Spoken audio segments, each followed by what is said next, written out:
Hello दोस्तों, आप सभी का स्वागत है मॉडर्न क्लासरूम में। आप सभी को मेरे तरफ से प्यार भरा गुड मॉर्निंग। आप सभी कैसे हैं? उम्मीद करते हैं आप सभी मस्त होंगे और आप सभी की पढ़ाई जो काफ़ी ज़्यादा अच्छी चल रही होगी। तो आज है 15 दिसंबर और आज की इस क्लास में हम करंट अफेयर्स के इम्पोर्टेंट क्वेश्चन को डिस्कस करने वाले हैं। तो चलिए आज की क्लास को हम स्टार्ट करते हैं। आज के क्लास में हमारा पहला क्वेश्चन हो जाएगा, प्रतिवर्ष अंतर्राष्ट्रीय नागरिक उड्डयन दिवस कब मनाया जाता है? 7 दिसंबर, 8 दिसंबर, 9 दिसंबर या 10 दिसंबर को?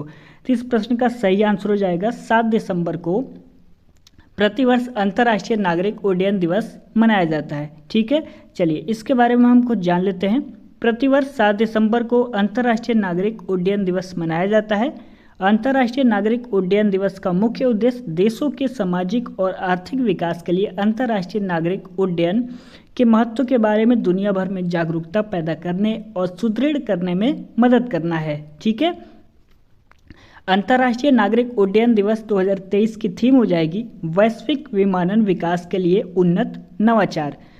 और अगला पॉइंट है, अंतर्राष्ट्रीय नागरिक उड्डयन दिवस 7 दिसंबर 1996 को संयुक्त राष्ट्र महासभा द्वारा घोषित किया गया था।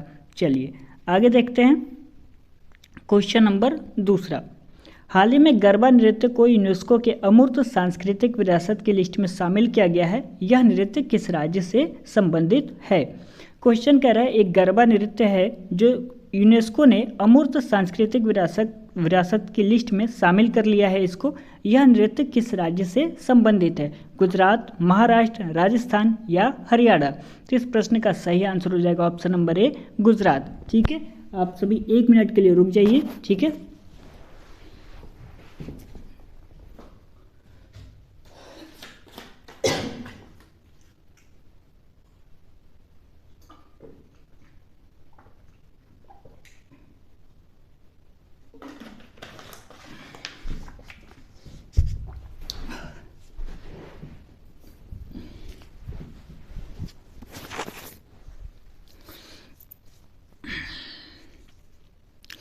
चलिए दूसरा क्वेश्चन मैंने आपको बताया, हाल ही में गरबा नृत्य को यूनेस्को के अमूर्त सांस्कृतिक विरासत की लिस्ट में शामिल किया गया है। यह नृत्य किस राज्य से संबंधित है? ठीक है, तो यह आपका हो जाएगा गुजरात राज्य से संबंधित हो जाएगा। चलिए इसके बारे में कुछ जान लेते हैं। गुजरात के मुख्यमंत्री भूपेंद्र पटेल ने घोषणा की कि यूनेस्को ने गुजरात के पारंपरिक गरबा नृत्य को अपनी मानवता की अमूर्त सांस्कृतिक विरासत की लिस्ट में शामिल किया है। गरबा नृत्य इस सूची में शामिल होने वाला भारत का 15वीं अमूर्त सांस्कृतिक विरासत है। इसको आपको ध्यान रखना है। ठीक है, गरबा नृत्य इस सूची में शामिल होने वाला भारत की 15वीं अमूर्त सांस्कृतिक विरासत है। इसको आपको ध्यान रखना है। फिर से मैं आपको बता देता हूँ, हाल ही में जो गरबा नृत्य है इसको यूनेस्को ने अमूर्त सांस्कृतिक विरासत की लिस्ट में शामिल किया है। यह नृत्य किस राज्य से संबंधित है? तो आपका आंसर हो जाएगा गुजरात राज्य से संबंधित है। यह भारत की 15वीं अमूर्त सांस्कृतिक विरासत हो जाएगी, गरबा नृत्य इस सूची में शामिल होने वाला। ठीक है, चलिए आगे देखते हैं। क्वेश्चन नंबर तीसरा, हाल ही में नई दिल्ली में 59वें फर्टिलाइजर एसोसिएशन ऑफ इंडिया वार्षिक सेमिनार 2023 के उद्घाटन सत्र को संबोधित किसने किया है? पीयूष गोयल, ओम बिड़ला, नरेंद्र सिंह तोमर या मनसुख मंडाविया? तो इस प्रश्न का सही आंसर हो जाएगा option number D, Mansukh Mandaviya ने संबोधित किया है। चलिए इनके बारे में आप कुछ जान लेते हैं। केंद्रीय मंत्री मनसुख मंडाविया ने नई दिल्ली में 59वें फर्टिलाइजर एसोसिएशन ऑफ इंडिया के वार्षिक सेमिनार 2023 के उद्घाटन सत्र को संबोधित किया है। चलिए ठीक है, आगे देखते हैं। भारत भारतीय अनुसंधान पारिस्थितिकी तंत्र के माध्यम से नैनो डीएपी और नैनो यूरिया जैसे नैनो उर्वरकों को पेश करने वाला पहला देश है। सरकार ने 2 लाख मॉडल रिटेल आउटलेट स्थापित किए हैं जिन्हें प्रधानमंत्री किसान समृद्धि केंद्र के नाम से जाना जाता है। चलिए आगे देखते हैं। क्वेश्चन नंबर 4, क्वेश्चन नंबर चौथा कह रहा है हमारा, हाल ही में मैक्स लाइफ इंश्योरेंस के नए अध्यक्ष के रूप में किसे नियुक्त किया गया है? ठीक है, क्वेश्चन कह रहा है हाल ही में मैक्स लाइफ इंश्योरेंस के नए अध्यक्ष के रूप में किसे नियुक्त किया गया है? प्रशांत त्रिपाठी, राजीव आनंद, सुरेंद्र गोयल या अनलजीत सिंह? किसे नियुक्त किया गया है? तो इस प्रश्न का सही आंसर हो जाएगा ऑप्शन नंबर बी, राजीव आनंद को हाल ही में मैक्स लाइफ इंश्योरेंस के नए अध्यक्ष के रूप में नियुक्त किया गया है। ठीक है, ध्यान रखिएगा। राजीव आनंद को मैक्स लाइफ इंश्योरेंस के नए अध्यक्ष के रूप में नियुक्त किया गया है। राजीव आनंद अनलजीत सिंह का स्थान लेंगे। इससे पहले मैक्स लाइफ के गैर कार्यकारी निर्देशक थे। इतना आपको समझ में आ गया। राजीव आनंद को मैक्स लाइफ इंश्योरेंस के नए अध्यक्ष के रूप में नियुक्त किया गया है। यह किसका स्थान ले रहे हैं? तो यह अनलजीत सिंह का स्थान ले रहे हैं। इससे पहले यह मैक्स लाइफ के गैर कार्यकारी निदेशक भी थे। मैक्स लाइफ इंश्योरेंस के सीईओ हो जाएंगे प्रशांत त्रिपाठी। मैक्स लाइफ इंश्योरेंस के संस्थापक हो जाएंगे अनलजीत सिंह। और इसकी स्थापना कब हुई थी? तो 11 जुलाई 2000 को मैक्स लाइफ इंश्योरेंस की स्थापना हुई थी। मैक्स लाइफ इंश्योरेंस का मुख्यालय कहाँ पर है? तो नई दिल्ली में इसका मुख्यालय हो जाएगा। मैंने यहाँ पे सारी डिटेल आपको बता दिया है, तो उम्मीद करते हैं आपको समझ में आ गया होगा। तो चलिए आगे देखते हैं क्वेश्चन नंबर 5। क्वेश्चन नंबर 5 कह रहा है, हाल ही में ब्रिटिश ब्रॉडकास्टिंग कॉरपोरेशन बीबीसी के नए अध्यक्ष के रूप में किसे नियुक्त किया गया है? समीर शाह, रिचर्ड शार्प, हन्ना व्याट या मार्था ब्रास? किसे नियुक्त किया गया है? तो इस प्रश्न का सही आंसर हो जाएगा समीर शाह को हाल ही में ब्रिटिश ब्रॉडकास्टिंग कॉरपोरेशन बीबीसी के नए अध्यक्ष के रूप में नियुक्त किया गया है। किसे किया गया है? समीर शाह को हाल ही में ब्रिटिश ब्रॉडकास्टिंग कॉरपोरेशन के नए अध्यक्ष के रूप में नियुक्त किया गया है। चलिए इसके बारे में कुछ जान लेते हैं अब हम। भारतीय मूल के मीडिया कार्यकारी समीर शाह को ब्रिटिश ब्रॉडकास्टिंग कॉरपोरेशन बीबीसी का नया अध्यक्ष नियुक्त किया गया है। समीर शाह रिचर्ड शार्प का स्थान लेंगे। किसका स्थान लेंगे? रिचर्ड शार्प का यह स्थान लेंगे। कौन लेंगे? समीर शाह लेंगे। ठीक है। मीडिया उद्योग में 4 दशकों से अधिक के अनुभव के साथ समीर शाह ने विभिन्न पदों पर कार्य किया है, जिसमें बीबीसी में गैर कार्यकारी निदेशक के रूप में कार्यकाल भी इनका शामिल है। चलिए आगे देखते हैं। यदि वीडियो आपको पसंद आ रहा है तो प्लीज़ इस वीडियो को लाइक कर दें और अपने दोस्तों में इस वीडियो को ज़्यादा से ज़्यादा शेयर किया करें, ताकि उन तक भी यह जानकारी पहुंच सके। जहां भी आपने व्हाट्सएप या टेलीग्राम ग्रुप एसटीडी का ज्वाइन किया हुआ है, वहां पे इस वीडियो को एक बार शेयर जरूर कर दिया करें, यदि आपको लगता है सर आपके लिए मेहनत करते हैं तो। ठीक है। कमेंट भी किया करिए कि आपको वीडियो कैसा लगता है, या कुछ पूछना वगैरह तो नीचे कमेंट बॉक्स में आप अपना कमेंट जरूर लिख दिया करिए। और एक बार प्लेलिस्ट को जरूर चेक कर लीजिएगा, वहाँ पे आपको बहुत सारे क्लासेस मिल जाएंगे। ठीक है। चलिए आगे देखते हैं क्वेश्चन नंबर अगला। हाल ही में प्रधानमंत्री नरेंद्र मोदी पर आधारित पुस्तक नए भारत का संवेदना का विमोचन किसने किया है? तो इस प्रश्न का आपका सही आंसर हो जाएगा option number C, Ramnath Kovind ने किया है। किसने किया है? रामनाथ कोविंद ने किया है। आइए इसके बारे में कुछ जान लेते हैं। पूर्व राष्ट्रपति श्री रामनाथ कोविंद ने प्रधानमंत्री नरेंद्र मोदी पर आधारित पुस्तक नए भारत का संवेदना का विमोचन किया है। यह एक मौलिक संग्रह है जो प्रधानमंत्री श्री नरेंद्र मोदी के प्रभावशाली भाषणों पर प्रकाश डालता है, जो हमारे देश के संविधान में निहित मूल सार और मूल्यों की गहराई से पड़ताल करता है। ठीक है। श्री रामनाथ कोविंद कौन थे? ये हो जाएंगे आपके पूर्व राष्ट्रपति, आपको ध्यान रखना है। वर्तमान में कौन हो जाएंगे? तो द्रौपदी मुर्मू, यह आपके हो जाएंगे वर्तमान में राष्ट्रपति।